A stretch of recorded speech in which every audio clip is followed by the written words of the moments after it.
Bueno, continuamos, vamos a ir profundizando con la matemática de los sistemas de segundo orden y ya hicimos una exploración un poco más intuitiva, una ecuación en general de una GDS de segundo orden y ahora vamos a ver un poquito por qué empezamos a hablar de dos parámetros, que es la frecuencia natural del sistema y definido por omega n, y esta variable, la z de Riemann, que nos va a dar una idea del amortiguamiento del sistema.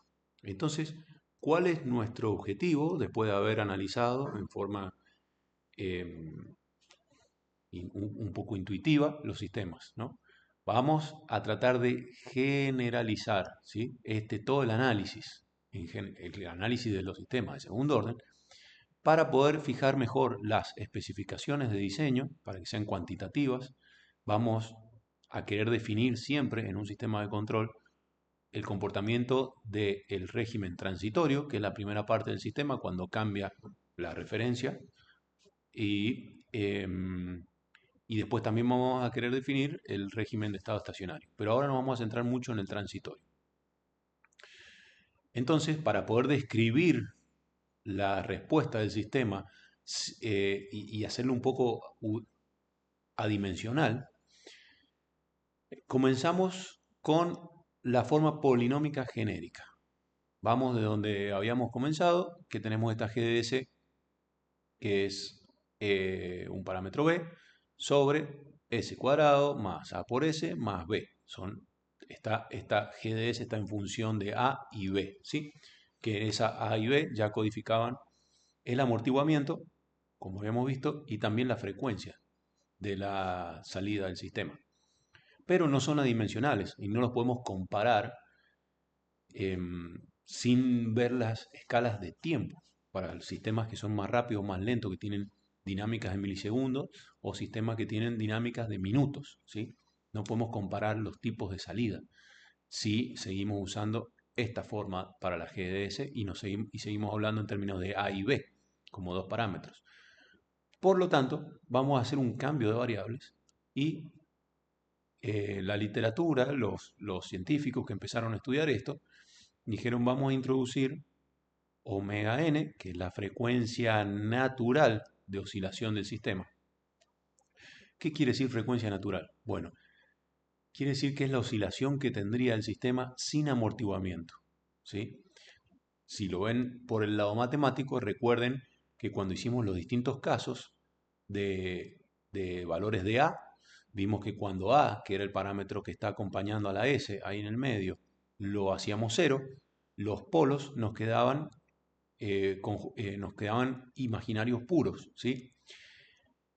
Y ese J omega nos decía respecto de la frecuencia de la oscilación de la respuesta. Y Z, la Z está de Riemann, nos va a hablar, o vamos a tratar de que nos indique, sobre el factor de amortiguamiento relativo, ¿sí? Que es lo que resume, según dice acá, la forma del transitorio subamortiguado independiente, muy importante, de si el proceso dura milisegundos o años. O sea que ahí podemos entender la respuesta de un sistema sin tener que estar viendo la escala de tiempo, ¿sí? Podemos comparar formas de respuesta del sistema, aunque sean rápidos o lentos. Ya vamos a profundizar sobre esto. Pero lo importante es que vamos a tratar de dejar esa GDS en función de estos dos parámetros, omega n y z, ¿sí?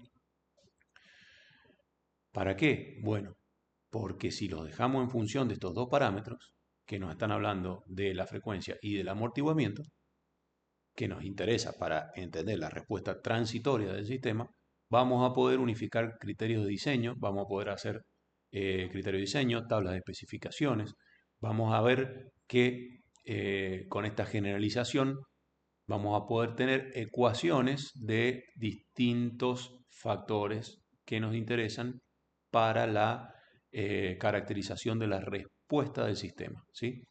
Imagínense, cuando no había tanta capacidad de cómputo, cuán importante es poder encontrar la respuesta del sistema a través de ecuaciones y no de venir y simplemente correr una simulación que con una simulación digital que sin tener en cuenta la ecuación o sin tener en cuenta desarrollos matemáticos complejos, puede simplemente simular un sistema y encontrar y ver la respuesta y la podemos graficar y se va a parecer mucho al sistema.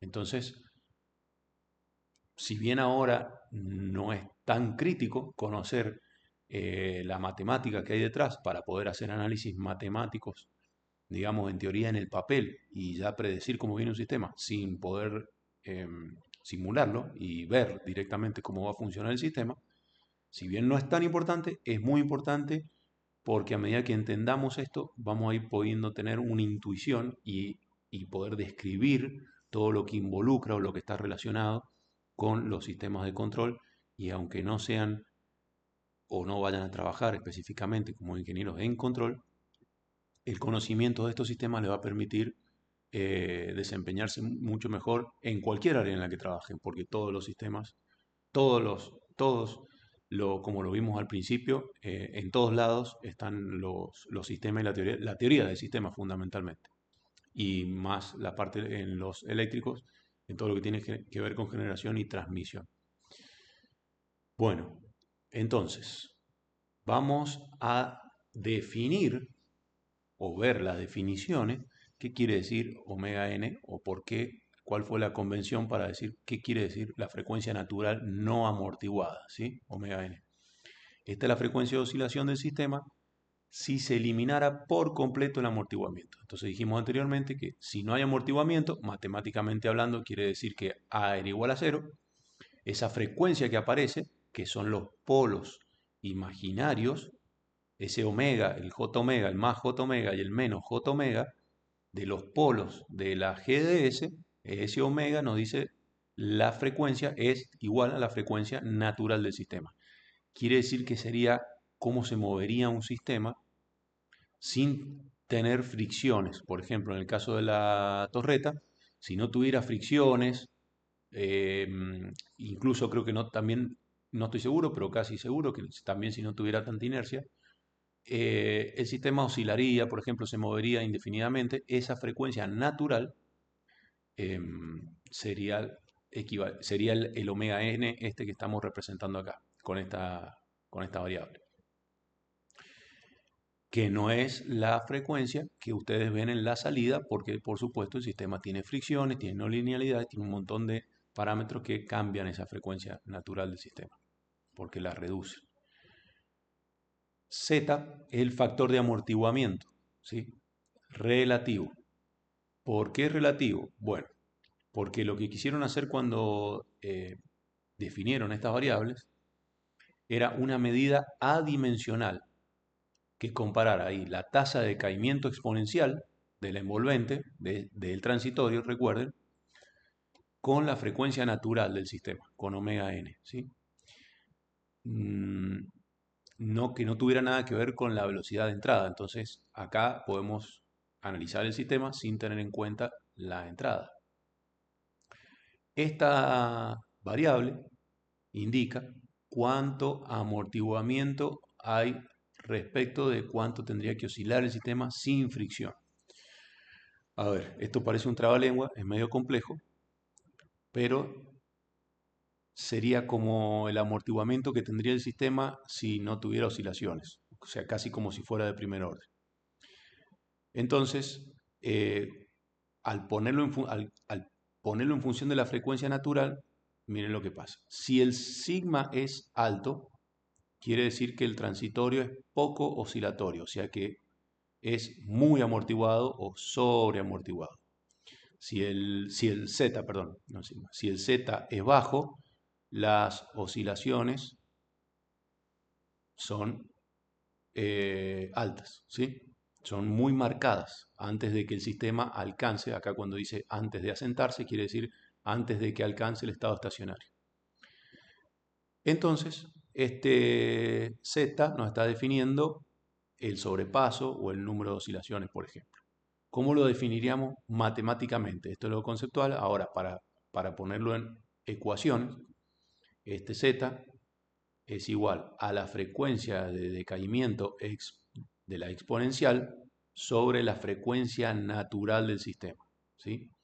Entonces, si dijimos que esta era la frecuencia natural, eh, era la frecuencia de oscilación del sistema sin estar sujeto a amortiguamientos, por ejemplo, como puede generar una fricción, generar que el sistema se frene, un sistema mecánico, imagínense, si está en el vacío, puede oscilar, pero si ya tiene fricción, ya esa energía, la energía del sistema la va perdiendo, si ustedes lo estimulan y lo dejan libre, esa energía se va perdiendo, entonces las oscilaciones son más lentas porque tiene fricción, por ejemplo.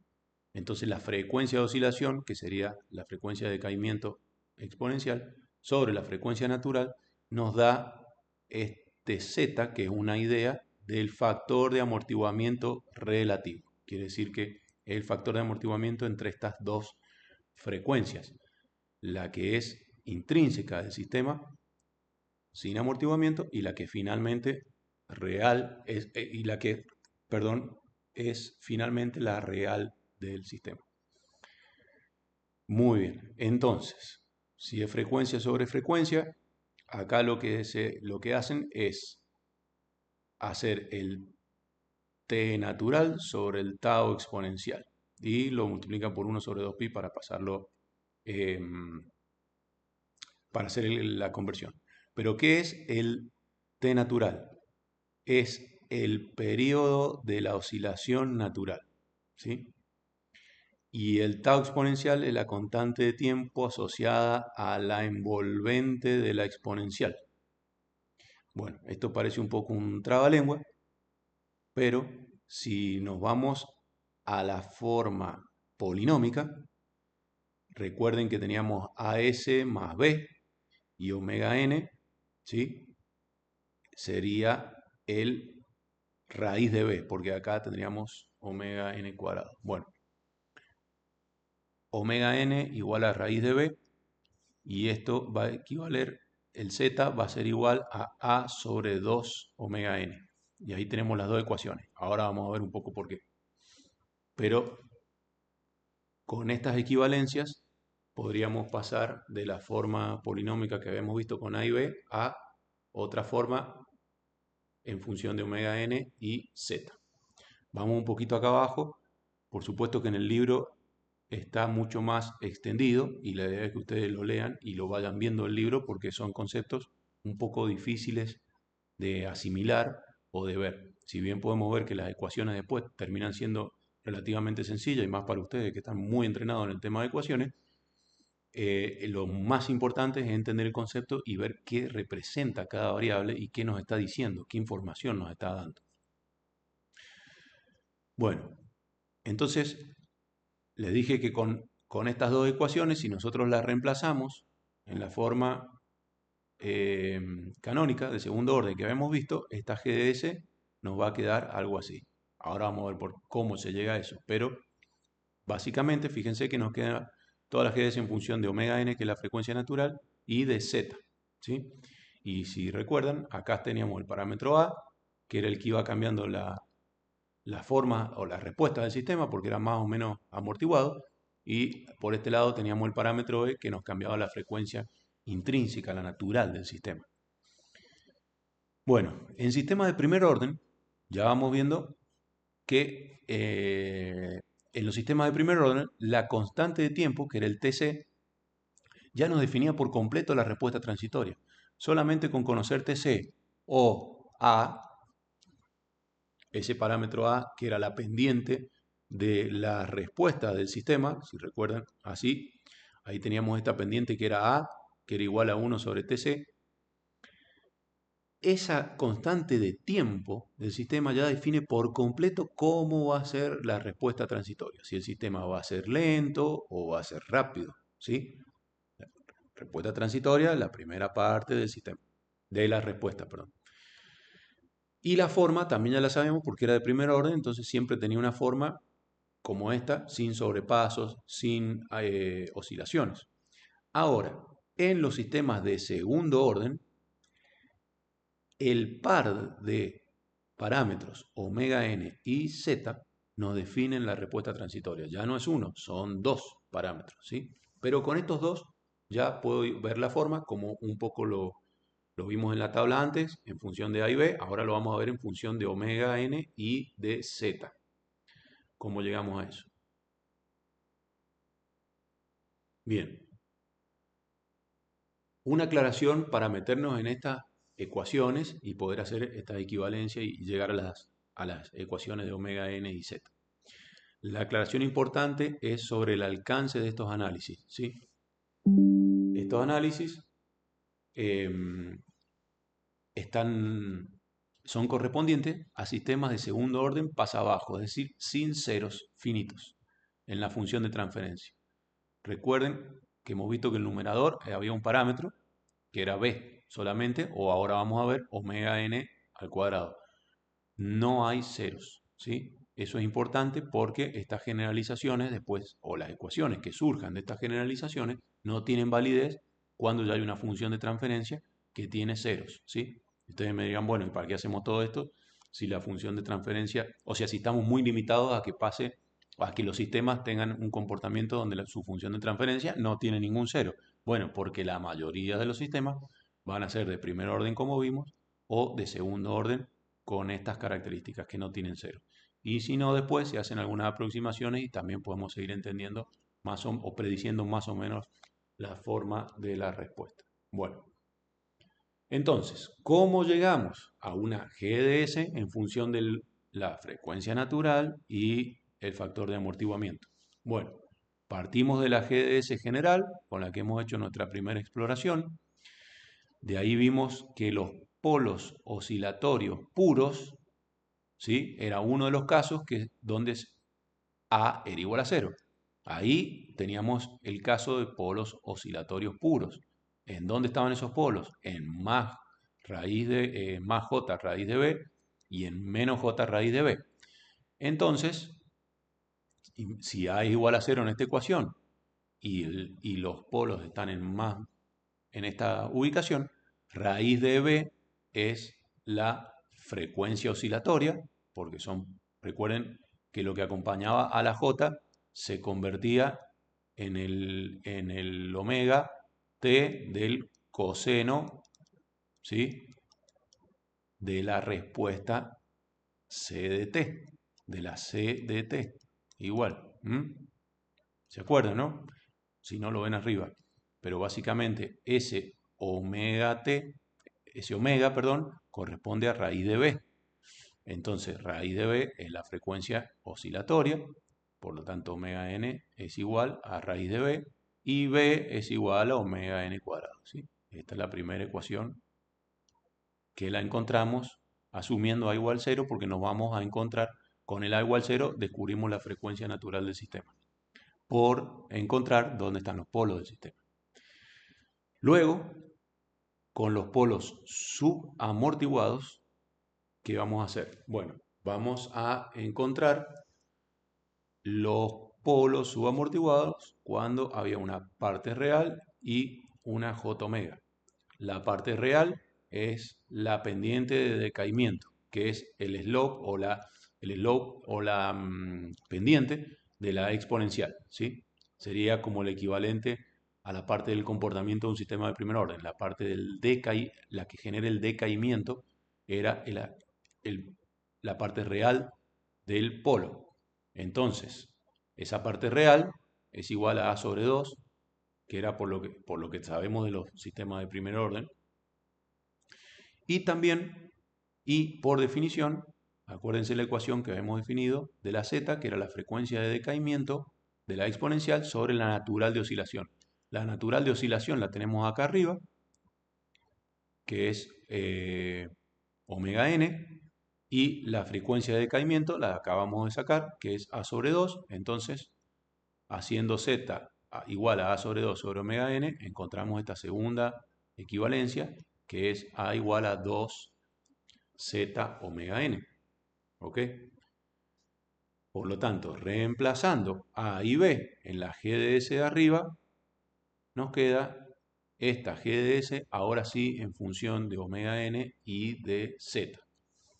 Bien. Entonces, ¿qué hacemos a partir de esta ecuación general? Vamos a ver la respuesta temporal, como hicimos antes respecto de A y B, o más bien de A, porque B cambiaba solamente la frecuencia. Ahora vamos a ver la respuesta temporal en función de Z, que sería casi como verla en función de A, pero como A es igual a 2 Z por omega n, fíjense que ahora va a depender de Z y de omega n. Antes solo dependía de A porque estaba todo junto. Ahora vamos a ver que depende de los dos. Entonces la respuesta temporal y los polos según Z. Bueno, vamos a ver en una tabla, igual que hicimos antes, cómo se resumen las posibles respuestas.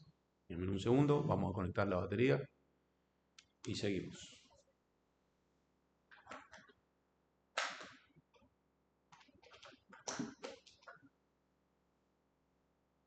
Bien, entonces, vamos a ver esta tabla en la que tenemos la forma genérica de G de S y tenemos los polos S1 y S2, ¿sí?, de esta G de S, que tienen una parte real en menos Z omega n y una parte imaginaria en más menos J omega n raíz de Z cuadrado menos 1. O sea que vemos que están metidos en todos lados, ¿no? Entonces, bueno, acá vemos, siempre en los apuntes me van a ver algunas cosas en inglés, porque tomo algunas figuras que aunque las rehago, las voy dejando todo en inglés, y así de paso ustedes también practican. Y se amigan con las palabras que van a encontrar generalmente en los libros o típicamente en cualquier resumen o video que vean. Entonces, comenzamos. Si es 0, si la z es igual a 0, si está entre 0 y 1, si es igual a 1 y si es mayor que 1. ¿Y por qué tomamos estos valores? Porque son los valores críticos donde podemos encontrar distintos tipos de respuestas. Entonces, en la columna del medio tenemos los polos que se dan cuando z igual 0 son dos polos complejos, puros. Cuando z es mayor, está entre 0 y 1, ya los polos se entran a mover para un costado y aparecen dos polos complejos conjugados. Cuando se hace igual a 1, los polos son dos polos reales iguales. Ahí hay una cosa rara de muchas X, son dos polos, perdón, reales iguales. Y cuando se hace mayor que 1, esos dos polos se van separando y tenemos, pero siempre se mueven sobre el eje real, ¿sí? Entonces van a aparecer dos polos reales y distintos. Y como ya habíamos visto antes, a partir de la ubicación de los polos podemos ver la respuesta transitoria del sistema. Entonces, para el caso inicial va a ser la respuesta pura oscilatoria. Para el segundo caso la respuesta va a ser eh, sub, eh, subamortiguada, ¿sí? Entonces va a tener una parte oscilatoria, pero con una exponencial que, que decae, ¿sí? Entonces ahí aparece el factor de decaimiento. Y ahí también están viendo la frecuencia de oscilación, la omega D, no la omega N. Recuerden esa diferencia. Después, cuando z es igual a 1, acá el sistema es críticamente, o sea, acá justo ha dejado de oscilar y es el sistema, la respuesta más rápida posible, ¿sí? La que alcanza antes el estado estacionario, sin tener sobrepasos, ¿sí? O sea, es cuando justo ya no oscila nada y es lo más rápido que se puede encontrar. Y si después se sigue agrandando el factor de amortiguamiento, quiere decir que es más amortiguado todavía, es mucho más lento el sistema, tarda más, ¿sí? Fíjense que acá podríamos decir que alcanzó ya un estado estable y esta recién lo está alcanzando por acá, ¿sí? Entonces fíjense que la segunda es mucho más lenta, es más conservativa, es un sistema mucho más lento que no va a tener nunca un sobrepaso. Ustedes lo que van a hacer ahora es tomar un script que yo les voy dejando en el MATLAB para variar esta z y la omega n y comparar con estas figuras que son genéricas, compararlas con un sistema real numérico y empezar a ver cómo se mueven esto y familiarizarse con el movimiento con el cambio de respuesta a partir del movimiento o el cambio en z y en omega n, que es la frecuencia natural. Entonces, ¿qué van a ver en este script de MATLAB? Que ustedes después lo pueden tocar, modificar, hacer lo que quieran. En este script hemos solapado en un plot dos figuras, ¿sí? En una tenemos los polos graficados en el plano complejo conjugado. Fíjense que acá arranca de cero porque no tenemos, no tenemos polo en el semiplano positivo, entonces está a partir de cero para el negativo. Y acá tenemos el cero del otro eje. Y hemos graficado una misma GDS donde hemos variado solamente el Z, ¿sí? El omega n es igual a 1 radián sobre segundo y el Z lo hemos variado entre 0 para el caso azul, 0,5 para el rojo, 1 para el amarillo y 2 para el violeta. Entonces, síganme, fíjense la respuesta. Está ordenado igual que la tabla de arriba. Entonces, cuando el parámetro Z es 0, es sin amortiguamiento, la salida en azul nos dice que el sistema es oscilante. Cuando ya tiene algo de amortiguamiento, la salida en rojo nos dice que tiene un sobreimpulso, ¿sí? Y hay dos ciclos, un ciclo y ya después se establece. Después la amarilla es críticamente amortiguado, o sea que la respuesta es bastante rápida, ¿sí? Y no tiene sobreimpulsos. Y ya después, cuando se hace mayor que 1, el Z, la respuesta se vuelve más lenta, mucho más amortiguado. Estamos sobreamortiguados, ¿sí? Y en este caso también vemos los polos con los mismos colores, los polos en azul, puros imaginarios, los polos en rojo, complejos conjugados, los polos en amarillo, los dos iguales reales, y después los polos en violeta, dos polos reales separados.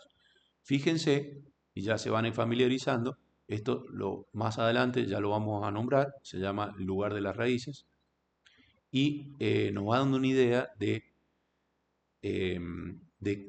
qué tipo de respuesta puede tener el sistema, ¿sí? Hasta dónde se puede mover la respuesta o cambiar la respuesta del sistema si logramos encontrar los parámetros que cambian este factor de amortiguamiento, ¿verdad? O este omega n. Entonces, miren, arrancan en el punto azul y fíjense que esto se va moviendo, no se mueve por cualquier lado del plano, sino que van describiendo una trayectoria, los dos polos. A medida que voy variando, ustedes pueden hacer la prueba de agregar muchos más puntos posibles de Z y ver cómo van variando estos polos. Fíjense que cuando se juntan, vienen de los dos azules, pasan los dos rojos, después pueden tener unos más acá. Llega un punto en que se juntan los dos, ese es el único punto donde el Z es igual a 1, y después cuando empieza a crecer, uno va para allá, ¿sí? Se acerca al imaginario y el otro va para allá. Bueno, de acá empiezan a pasar otras cosas. Cuando este polo se va alejando más y este para acá, como el que se acerca, vamos a hablar matemáticamente ahora. Si hay un polo que se va acercando al origen, va siendo más dominante que este que se va alejando, porque este va volviendo el sistema más lento y este más rápido, entonces, pero tiene más influencia acá, es dominante. Eso quiere decir que las dinámicas, que es como si estuviéramos estimulando mucho una dinámica del sistema o un parámetro de fricción, por ejemplo, que lo vuelve mucho más amortiguado contra alguno que lo haga más rápido. Entonces quiere decir que la dinámica del amortiguamiento se va haciendo más dominante sobre alguna dinámica que le quite que lo acelere o que le quite amortiguamiento al sistema. Entonces nosotros podemos ver acá en un mundo, digamos, puro matemático, qué es lo que va pasando o qué pasaría en el mundo físico, que es la realidad del sistema, moviendo parámetros reales del sistema. Ganancias si estamos en circuitos eléctricos, ganancias de amplificadores, si estamos en circuitos mecánicos, fricciones, algunos parámetros que agreguen o aporten más masa al sistema o más inercia. Bueno, en cada especialidad Eh, por supuesto que surgen situaciones distintas. En lo electromecánico, en los sistemas digitales, ahí ya nos movemos más digamos, valores de ganancias, de ecuaciones o de algoritmos, como puede pasar mucho en robótica, y el sistema mecánico prácticamente no se toca. Lazos internos de control, bueno, ya podemos ir profundizando. Lo importante es que entiendan que nosotros analizamos desde el mundo matemático las posibilidades que tenemos sobre este sistema para cambiarlo en el mundo real físico y por supuesto que se alcance la respuesta que nosotros queremos o la que nos deja satisfecho o cumpliendo los requerimientos del sistema. Bueno, de acá seguimos con algunas generalizaciones más todavía. Vamos a cortar y pasamos al otro video.